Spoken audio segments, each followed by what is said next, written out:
a lot of people know that I'm a DJ. A lot of people have known me from DJing before they knew me from the screen. Issue. But a lot of people don't know how I got into it. Hey guys, so there was a mix on my phone. Like this is back in like the day, like when you were sent files on like WhatsApp and it would come up as audio. What? Yeah. So that someday someone I guess sent me like one of those audios, and it was a mix. It was about like 30 minutes long, if not less. But I remember that it could fit because it was sent to me.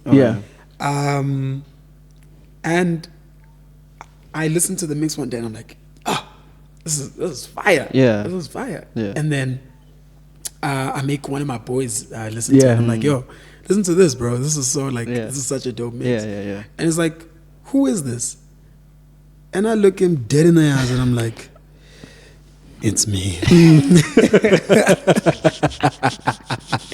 And he's like, what? For real? Yeah. Come on. It's like, light work. Light work. Yeah. Virtual DJ. Come on. He's like, okay, damn, dog, you should do like a lot more of these and like just release them, send them to people. Dog. You can, And I was like, word.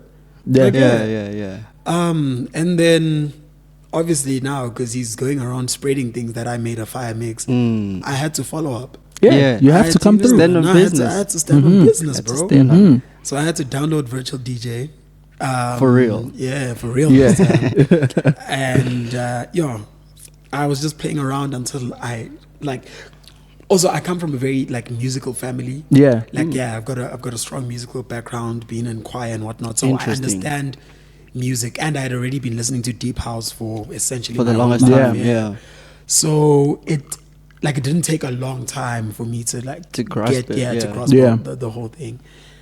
And then I did it. I did another fire mix, and then I made him listen to that, and he's like, "Dog, And then I just started DJing from there. Like literally, just crazy. Grew from that. That's crazy, dude. From there, then I bought a DJ controller, and then I got the software, which is Serato, I think. That is compatible with the controller. Yeah, sure. And then I just continue, bro. That's all she said. And then lockdown.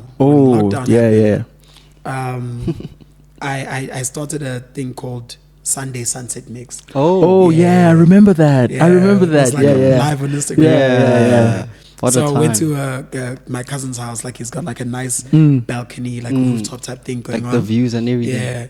So I was like, yo, dog, I want to do this. Like, let's just do this. You know, it's fun times. A lot of people are bored at home. Let's just put this on and see.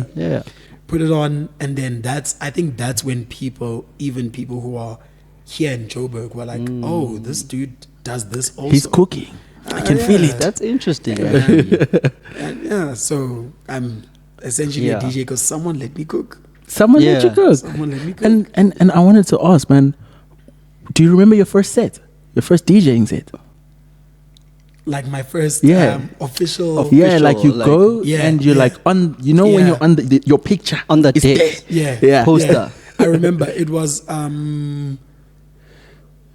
it was last year. It was it was recent. It was last year, it was recent. And it was a Halloween party type thing at Kitchener's. Okay. I was nervous, bro. Oh, and the reason why I was nervous is because the DJ, my DJ controller. That's what I was about to say. That's what I was about to say. And they've got the big one. The big damn. thing. So it's not a matter of having your songs on a laptop, sure, and whatnot. Yeah. I had to have like a whole USB, bro. Oh. And I needed, so you understand, I needed to learn on the job how to control stuff and on the day. Shit. Hectic. And I've got my drum here with me as well. Yeah, you still the need iconic drum. The iconic drum, boy. That was, but Ntando hits that thing. Excuse the pun, boy, but he hits that shy. Yeah, shy. Shy scoop. Even on Instagram Live, people are always on your case. It's like, hey, where's the drums? Yeah. Nah. But bro, that's what happened. But luckily for me, that gig went really well. Yeah. Like it went really, like people went More than you expected it to. Yeah, people were like, bro, who are you? Who are you? Yeah, like, yeah, you know, I'm yeah. him. I'm him. I'm him. I'm him. You're him. Yeah, him in Neutron. Yeah, but dude, that's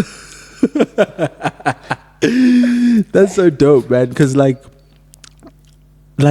I feel like with you, it's so cool how like the arts is just your jam. It's just your thing. Yeah. And like you express yourself in so many different like art forms. Yeah. Yeah. How do you find that?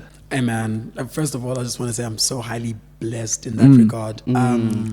I've been blessed enough to be one of those people who, whatever art form I'm serious about tapping into, I just so happen to be good at it. And you do it. Yeah. You know, so yeah, like switching art forms for me isn't difficult. It's only seldom where there's something that I can't really do well and I need to like teach myself about it or whatever. But yeah, so if I woke up tomorrow and I'm like, hey man, I feel like I need to paint.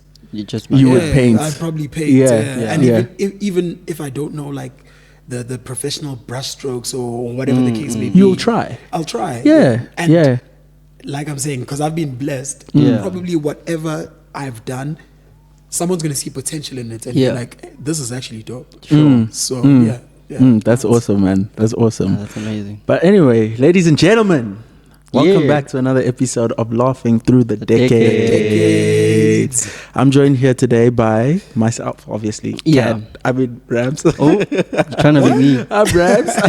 I'm Rams. And? Joined by Kat. And today, special guest. Special guest. It goes by many names. I know 3 of them. Yeah.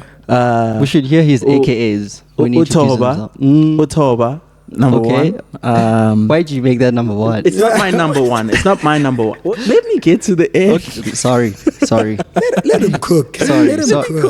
Like you're killing my intro. Askis. Okay, sharp. Okay, firstly, we know him by Utoba. If you are a fan of My Brother's Keeper. Number 2, Tribal Africa. Oh yeah. Yes, sir. The hottest DJ. Yes, Tribal Africa. With the drums. The DJ with the drums. And my personal favorite, Ntandoyamangwe, Mazibuko. Yes, sir. Yes, sir. What is going on? Yeah, man, we're so happy to have you here, man. Ecstatic. Can you see, I've been smiling since we started, bro. Dude. I am so glad to be here. I couldn't sleep last night. I was tossing and turning. He's lying. You're lying. You don't know that. I'm happy to be here, man. First of all, I want to say, gents, I am proud of y'all. Thank you so much. Thank you. Thank you so much. We appreciate that, man. So for those who don't know, I know y'all don't know because you guys weren't in the room with us when it happened. Yeah.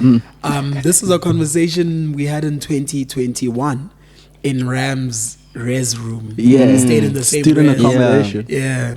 And we just had a conversation about, yo, man, you know, but everyone talks about starting a podcast. We know this. Even you watching. You've spoken to your people about starting a podcast. But where is it? Yeah. Tina here. Damn. Here it is. Tell them. Laughing through the decades, man. Yeah. We're out here. Proud of you guys, man. Thank you so much, man. Yeah. Really appreciate that, dude. And also just thank you for coming because like, isn't it so crazy how our lives have changed so drastically in such a short space of time?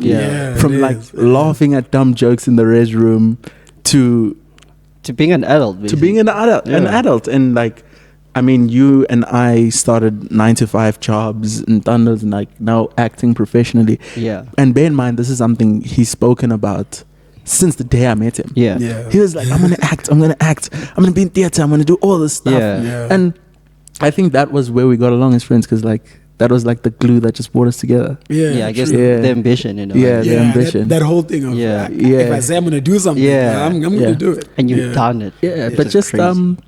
Fill us in. How has life been since you started the show? Man, life's been crazy. I wake up like almost every day. I wake up and I pinch myself because I'm like, what? Surreal. Yeah, like I'm getting up, I'm getting ready to go on set. Damn. Okay, cool. Then when I get on set, I'm like, I am on You're set. Actually on set. With these people, you know, like the people I'm with are people who've been around like in the industry. Like you used to watch them names. probably like growing up. So it's been crazy, man. And I think also I'm blessed that my kind of introduction into the industry is with something as big as a telenovela, you know. Yeah. Because one, that's making me known to the people that are like at home, but in South Africa mainly, right? So my ultimate goal is to branch out like overseas and whatnot. For sure. But I like that I got to be known, or I'm getting to be known at home first before you branch out. 100%. Yeah, man. So it's been so beautiful, so wholesome. Amazing. Bro. It's amazing. Yeah. I was actually back home like yesterday. How was that? It was crazy. Do people recognize you from the show? People recognize me, man. Dude. Like that's, I think, in comparison to being here in Joburg, I've taken more pictures back home with For like real? people. Yeah, people just like, yo, That's insane. this is you. And a lot of people, because I'm a homebody. No, Yeah. So a lot of people are like, why are you here? Like, is this home? I'm like, yeah.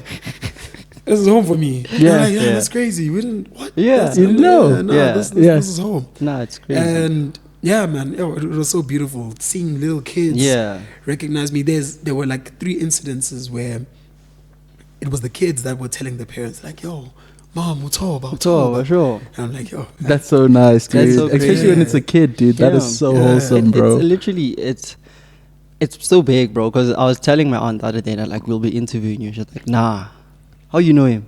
Like, I'm like, you're playing. So like it's so crazy to see that, like, wow, bro, like you've actually made it to where like you wanted to be, and obviously it's still going higher. Yes, sir. Yes, sir. Nah, definitely, thanks, bro. Yes, sir. And the family, how's it been for the family? Yeah, the family is becoming famous too. Yeah, I can imagine. Yeah. Ladysmith, I come from Ladysmith. Ladysmith is a very small town, so the people who know my parents, some of them have seen me on TV, and because I look like my parents, we're like, there's this kid who's on TV who looks like you. Is that him? And they're like, yeah. So who do you mostly look like, your dad or your mom? Your mom. Yeah. Yeah. Then my younger sister looks like my dad. Oh, okay. Yeah. So it's like, Swap. Yeah. That's cool, man. Yeah. That's awesome. And then also, given the fact that, you know, I know you've been doing a lot of radio interviews and all that sort of stuff. I know a lot of the time the focus can be on just the show and what you're doing on like in front on the TV screen, essentially. So I wanted you to like just tell people, who is Ntando? Like, what do you like? I mean, what's your favorite food, man? So that people get to know you for you and not the persona that's portrayed on the television. Yeah. I appreciate that. Yeah. I appreciate that, man. You're welcome, man. Come on. Okay, so Ntandoyamangwe lindo kuhle Mazibuko. Hey, beautiful name. Hey, beautiful name. Goosebumps. He's a young man. And I think we've gotten to the point where we can. A young man. I think so. We pay bills. So. Yeah. Bills. Man. Don't get into that. Bills, please. But yeah, I'm a young man from Ladysmith in KZN. I went to Monument Primary School, if anyone knows that. Then went to Ladysmith High School, and then went to Wits to study theatre and performance. And what do I like? Oh, I'm very athletic. I've got NKZN colors not even NKZN. I've got KZN colors in high jump and long jump. Really? Damn. I used to be a sprinter. And I just kind of became slow one day. Like, that's such a weird thing. Yeah. I gotta tell you the story. Yeah. Okay, go for it. So you know when they say like one day you're on top of the world, the next you're at the bottom. Yeah. Bro, I was like the fastest at my primary school, right? And that was kind of what was gonna carry me into high school. Sure. Yeah. So I'm doing sprinting. I'm training. You know, I'm good. I literally went to bed number 1 Yeah. And the next day I woke up and I was one of the slowest people. That's insane. That's crazy. I was one of the slowest people in the lineup of people who are sprinters. Damn. So Yeah. it's not that I just couldn't run, but just amongst the people that I usually beat, Yeah. I was like lost, like second to Damn. last. I'm like, what? Yeah. So what do going you on? think the reason could be? I don't know, like it's just a crazy reason that you think could be the reason why you ended up being slow. Yeah. I don't want to lie. I have no idea. I Was want to say eating go-slows. You don't think it's someone's granny working overtime? hey, I don't know, bro. But I think maybe what I didn't realize is how much things like that could get to my head. Yeah, that's what I wanted to ask. Yeah. So maybe I started taking like the races for granted. I'm like, I know I got this or something like that. But yeah, I kid you not, bro. Like I literally woke up one day. It was on your marks, get set. And I was like, so that must have been a crazy epiphany to have, bro. Yeah. I was like, everyone asked me what happened. Yeah. I said, bro, And they I always was ask that struggling. I was question. pushing. Like when we were running, I was trying to make sure. Like when I was seeing people like go in front of me, I was like, what? You were running. I was running for my life. You're bro. giving it your all, but it's not. It just didn't Especially in happen. primary school, because you know if you're not the fastest, bro. Your dad is gay. Yep. If you're last. Damn. Yeah. No, They but didn't do that to didn't y'all. that happen? No. Yeah, That's you what went they to a used to good do. school, bro. You guys were Like bullied, after yeah. like break, they're like last on to class, like your dad is gay or something. And then And you had to defend. run. You had to defend your dad. Yeah, which was defend wild. your You have to dad's fight honor. for his honor. Damn. You went to a good school then. So people are home with gay daddies. Yeah, Yeah, now because they because lost they the couldn't race. because their run. kids are slow. They couldn't run. Because their kids are slow. I gotta teach my kids to run from the get go. Nah, Yeah. it's in the genes, boy. Your kids will be good. And then they'll also wake up one day slow. Hey. I'm sorry, kids. I'm sorry. Oh, damn, man. But just to add on to like Yeah. what we were talking about, like who Ntando really is, we just wanted to ask you that question, like how is it for you being in like playing that role? Yeah, Toba, because that's not who you really are. Yeah, So you're how are you very- able to like? Because as Toba, you have to be very like extroverted. Extroverted. Like I was telling Rams, especially about that scene where you helped the waitress get like her job back, and you Yeah. called the manager like, "Eba, Come here. come here." Yeah. And like I could just never see you like if we're just chilling, you just doing something like that. So how is it? Yeah, like, because I know having your to- real life, and you are like one of the nicest guys ever, dude. Yeah.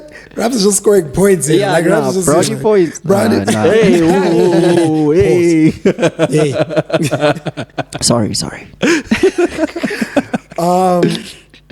But yeah, man, I think first of all, Toba isn't too different from me in terms of energy. Okay, yeah. definitely. I in terms agree. of like energy, Energy, for sure, he's for out sure, there. for sure. I think the biggest difference between Utoba and I is that Utoba will speak about stuff that I wouldn't really speak about. Like he's because I am an extrovert, but Yeah. Utoba's extroverted about every and anything. Yeah, and I got it. Yeah. Got it. I kind of pick my poison. Yeah. Yeah, Like for sure. For certain sure. things I don't For want to sure. get into. For sure. Certain things I don't want to get involved in. Also, what Utoba is like, his whole storyline is based on essentially belonging. Yeah. What Yeah. he wants to do is to belong to the family, 100%. which he feels like is owed rightfully to him Mm-hmm. because he is a Shabalala, even though he was Yes. raised by his mom. Yeah. right? Yeah. And for me, Toba's willing to do anything to make it known that he's part of that that. guy, Shabalala, you yeah. know? Yeah, and I don't know, man. I wasn't really like raised like that. yeah. So I'm really calm about a lot of things. So yeah, I think that those are the Yeah. main differences. Okay. But otherwise, yeah, man, the energy is there. Yeah, it's the Energy, same. 100%. Yeah. I But you've think- always been like that. Yeah. Yeah. And that's So- also what kind of made it easy for me to find the character of Utoba. Oh, yeah. Is that when they're like, yeah, no, he's energetic, and also when I got the character Bible, I was like, oh, Can you actually walk us through the story of how you got the role?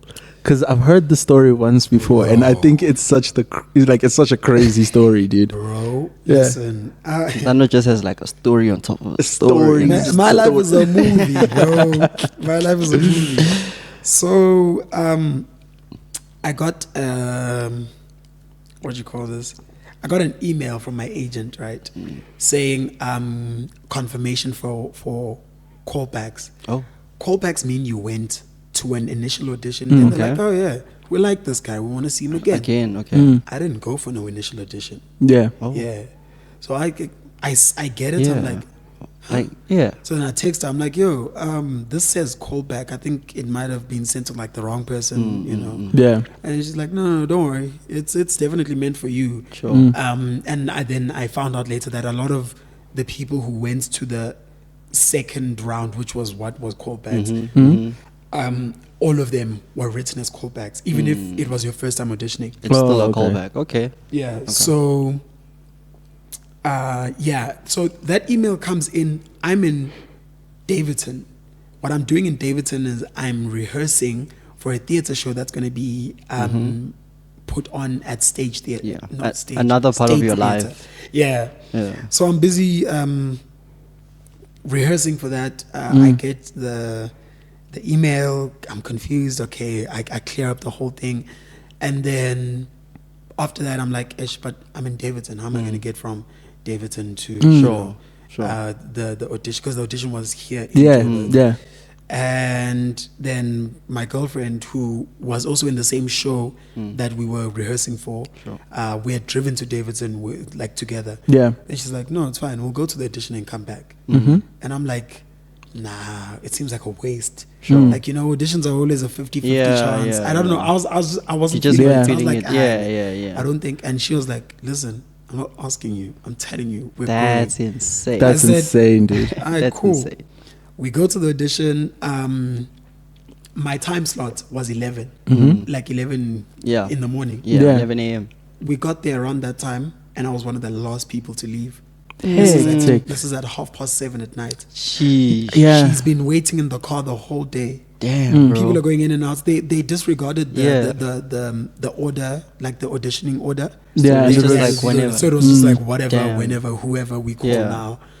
Yeah. So then I eventually go in like second to last, and then I also helped the last person with reading their lines, like the lines of the character, of the opposite character. And then we went back to Davidson to continue those rehearsals. About a month passed, and then I got another email saying we'd like to see him again, but this time in a self-tape. And this was at this time I'm in Durban. I'm just visiting family in Durban. And I went to do the self-tape.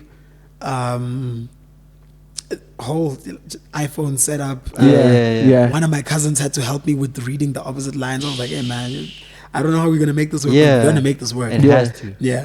And then I got a call from my agent. So how the people at my agency work, right, or the agency that I'm under, how they work is that they don't call you unless it's about you getting a role. Everything else is communicated via WhatsApp or email. Via, email. So you know if it's a call. So if it's a call, like when that call comes in, you're like, yo, hey, you know. So they gave me a call and they're like, hey man, they really like you, but Channel says they'd like to see you with like a fresh haircut and your hair tied up in the way that you look on our profile. And I'm like, okay. And I said, wait, you said Channel? They're like, yeah, Channel. And let me tell you, like a little industry insight. Yes, sir. If Channel wants you, they'll get you. Come hell or high waters, you are on that show. Hectic. Damn, bro. Even if you don't want to be on that show, they'll tell you to name your price, and you will be on that show. Yeah. So when I was being told that, like, dog, when I was being told that Channel was like, no, they like this guy, they want to see him just cleaner. Because when I went to the initial audition, I had like my hair down and I had a hat on. Because it wasn't. Sometimes it was not the one. So let's not make sure. Yeah, man. And then I did that audition, and then I got then the final call, which was man, you got it. Congratulations. And let me tell you how I got that the actual call. Please. Please. I was on my bed, very depressed. Let me set the scene. So I'm at my place. The windows are closed. The curtains are closed. It's dark. I'm like, yo, man, nothing's going right. They're not booking me for DJ gigs.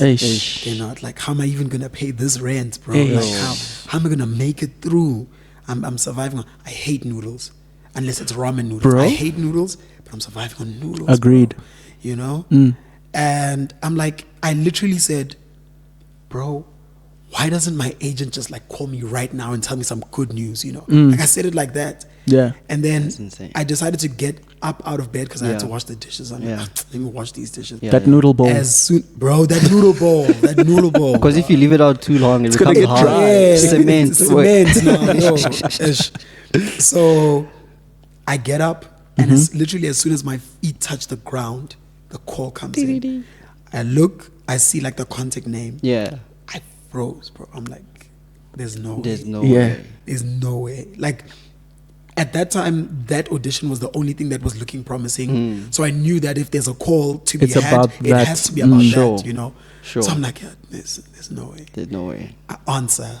And when I answer, she plays a trick on me. She's like, yeah, so since the morning, they've been like, that production has been sending us like emails, like telling us to relieve our artists, just to let them know that, nah, it's okay, they didn't make it, you know. And and she's like, yeah, we've only received confirmation for like just only 2 people.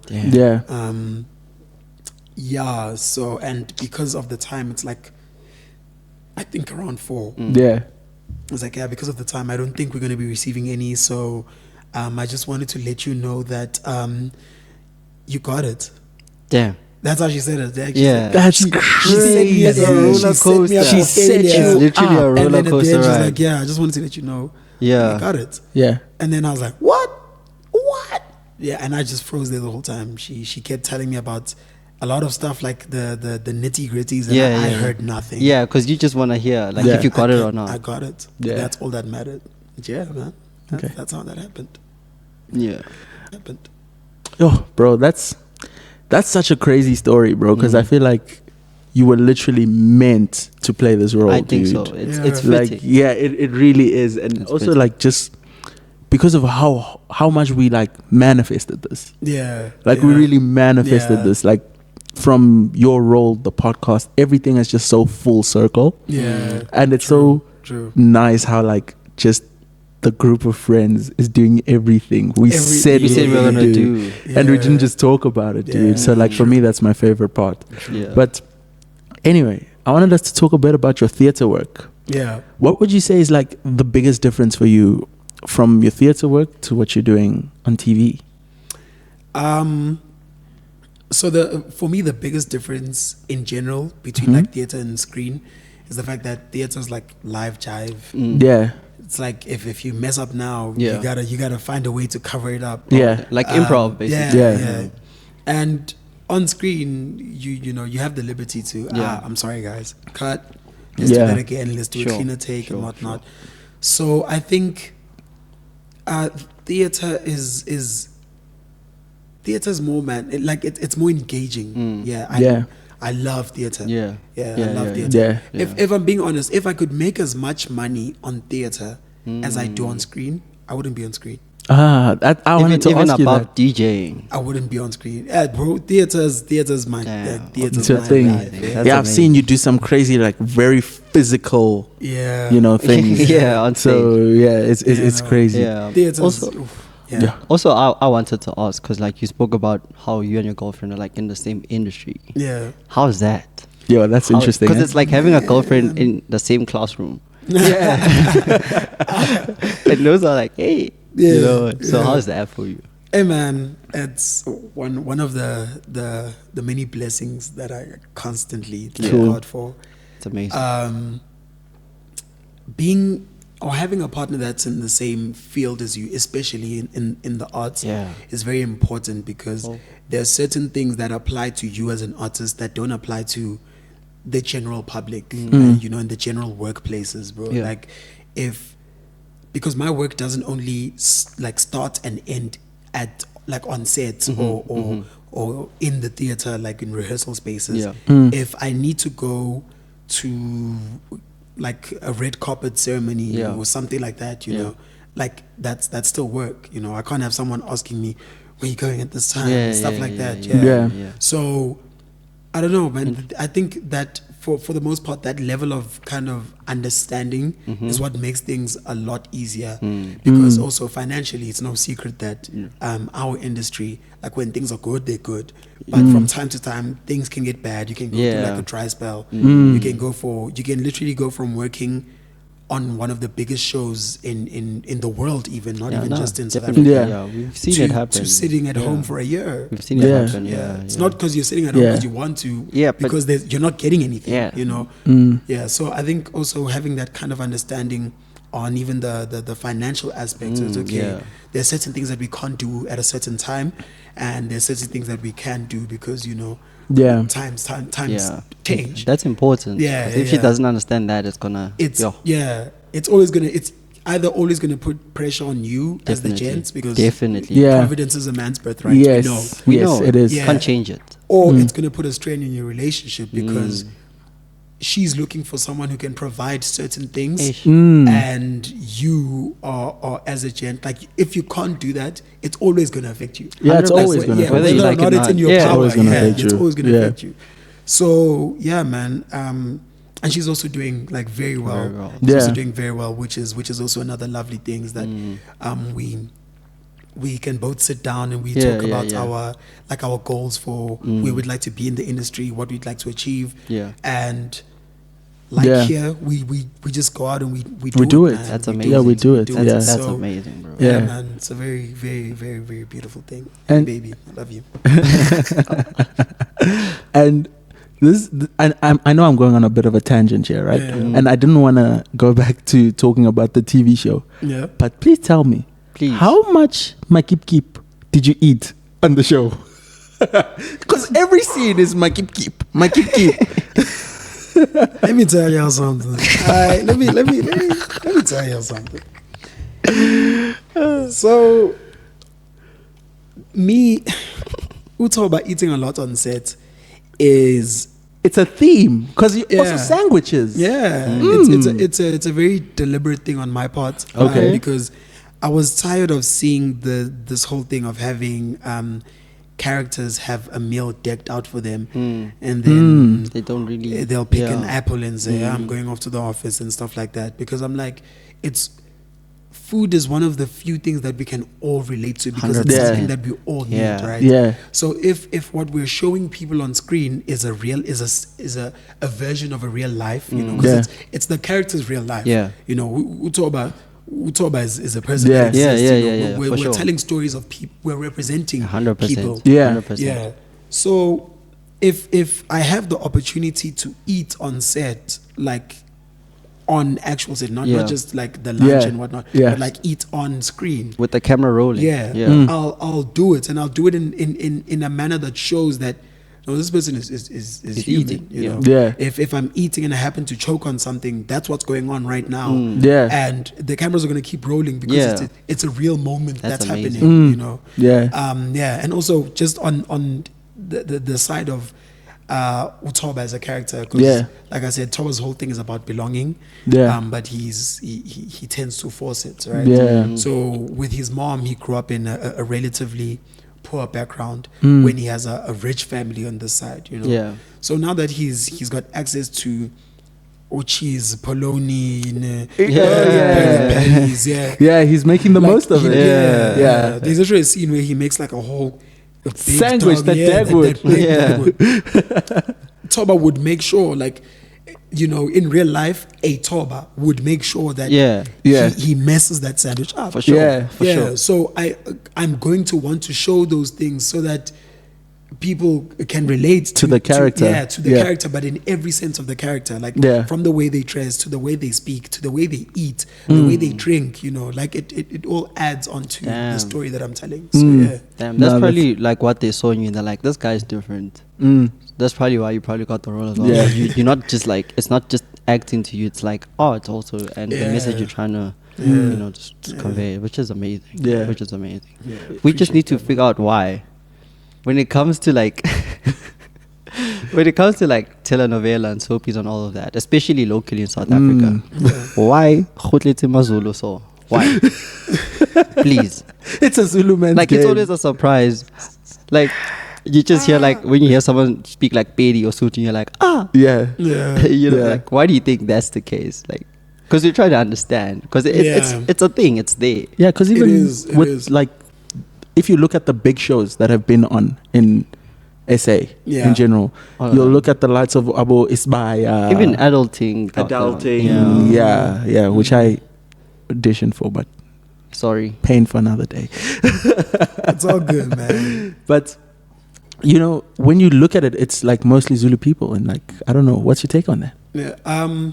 So what this is my personal opinion. It is by no means like an industry standard. Yeah, 100%. Like yeah, I just need to put that out as a disclaimer.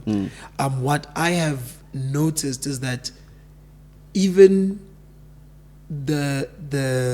so look at English, for example. I know that there's a whole history behind why we, like, the whole world speaks English, right? Yeah. But take kind of that level of vigor, right, in terms of how they kind of indoctrinate the language onto us, or indoctrinated the language onto us, and then apply it to tribes.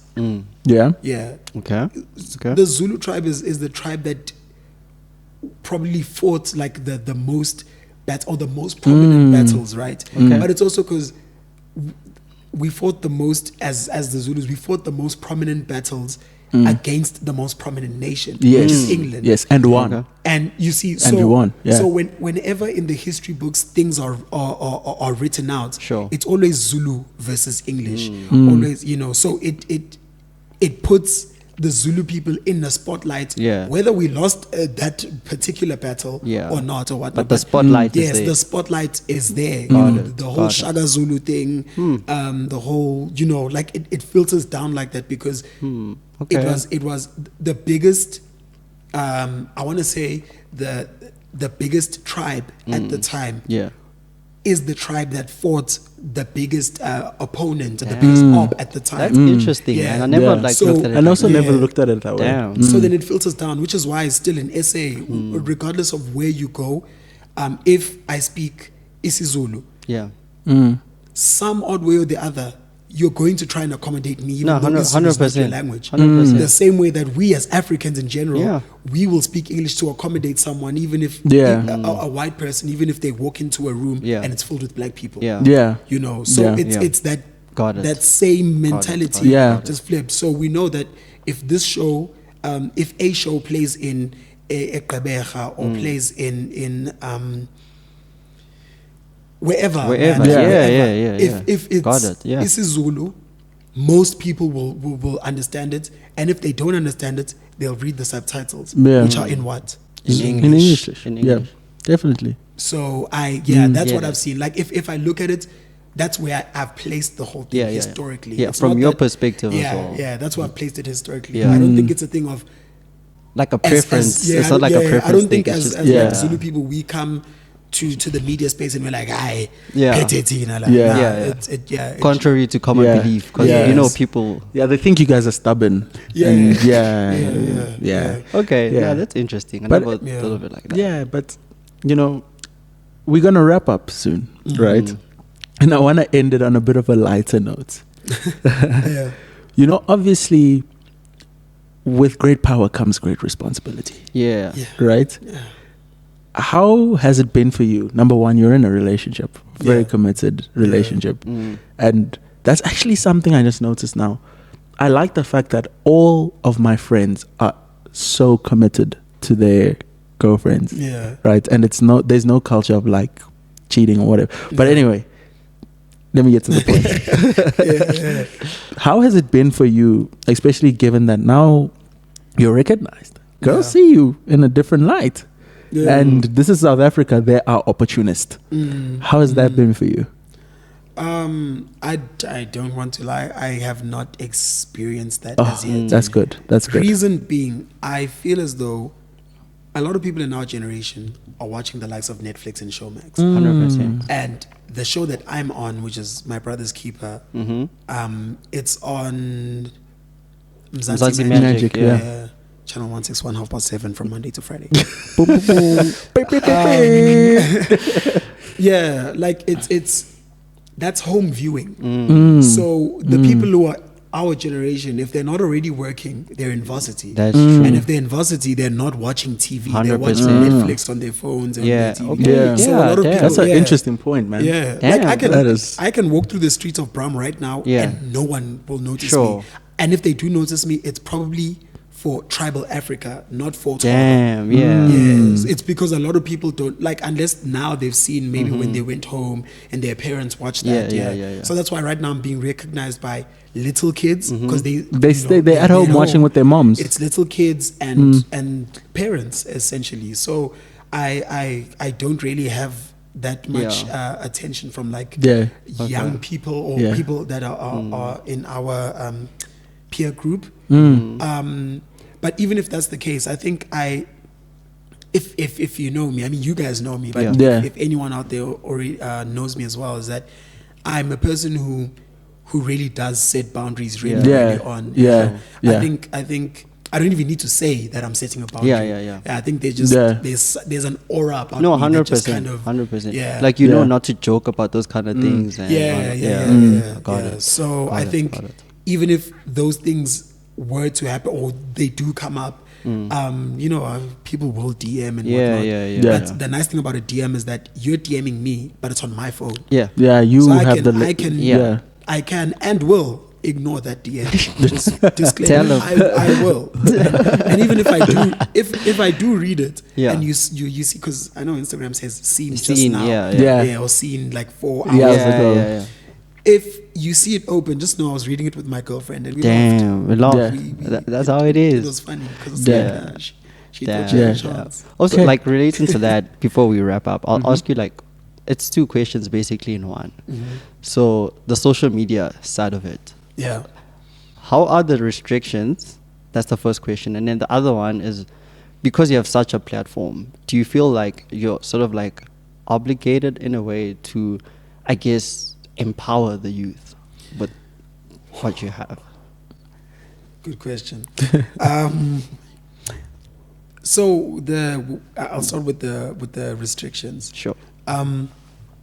Luckily for me, the show that I'm on, it's a family show, yes, because it's prime time viewing, 7:30. It's early, people are still up, but because it's a real story. It's not like I'm on a kids show. Like it's a real story. So if I'm out or if I'm seen in public, drinking and whatnot, it's not off because there's no kid-friendly brand that I need to be pushing.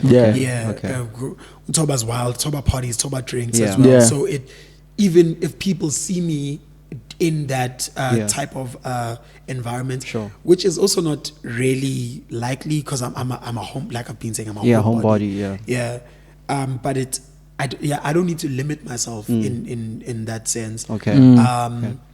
I do need to limit myself though from like reacting to like negativity. Of course. But luckily for me is that I think I've trained myself from a very young age, like when I started to not react to that to type not of react thing. to stuff like that because people will always talk. 100%. 100%. So that and then with now having a platform, I don't feel obliged to kind of educate the youth, but I do feel that it's an important thing that I will do and that I do regardless.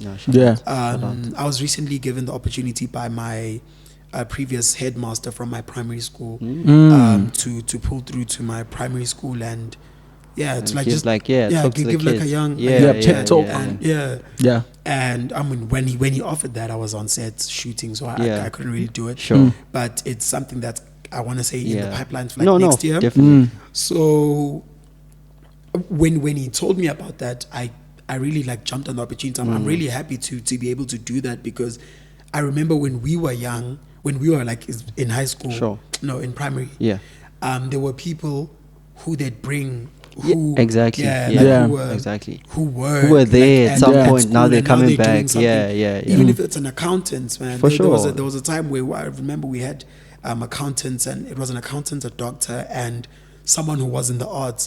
They sat on stage and they spoke to us about like the real world, like how to pick your careers, and stuff like that. And when you're still young and you're sitting in the hall, you're like, oh, this is boring. Yeah, it's like, but then when I think I found myself referencing those conversations a lot, and I was like, okay, so this is helpful. Yeah. Whether or not while I'm sitting there, I'm thinking, oh man, I'm too cool for this. Yeah, for sure. Why are we doing this? Yeah, Why I just want to go play soccer. Yeah. But at the end of the day, it does have an impact, you know. So there's always someone there that you can uplift, that you can help, that you can, even if it's just one person. Yeah, that's all it takes. That's all it is. It's amazing. Yeah. So I do feel the need to use my platform, which is a platform that I'm also trying to grow a lot more, so that I can use it for a lot more other things. It's great. And so I do really want to use my platform. Yeah, amazing. And then the last question: where do you see yourself in 5 years? Yeah, what's in the pipelines? In the pipeline. What's in the pipelines? In the next 5 years. Okay, 2023 years old, so that's 2024. Yeah. So 2029. 2029, Ntando will have minimum of 4 international gigs. Okay. No, cool. 4 international gigs. Possibly just residing overseas in general. Okay. And then also a large part of Ntando's life is going to be touring the world, DJing. That's all in the next 5 years. I still see that. Yeah. Cook.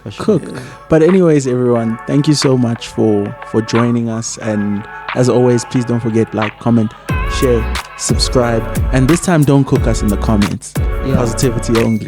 Exactly, like Ntando said. Yeah, positivity only. And thank you for watching, guys. Any final remarks? Man, and whatever you do, speed up, do it wholeheartedly. And a lot of us now, because of like social media, we worry too much about what people are going to say, which is also a valid thing, because essentially everything's on social media. So there's a comment section, you're actively doing something so that people can consume that as content. Definitely. But now that tends to now overtake. Right? So with content, with stuff like this, podcasts and posts in like Instagram, that skits that you've been wanting to do it. Music you've been wanting to release it, because at the end of the day, man, there's always someone watching, there's always someone listening. 100%. And if not, you would have put something out into the world that someday, somewhere, somehow, someone is going to find it and be like, this is actually like a 100%. gem. So go forth and conquer in everything you do. Amen. Thank you. Beep. That was amazing. We're out of here. I hope you all are listening. Goodbye. We're out of here. Damn, that was nice.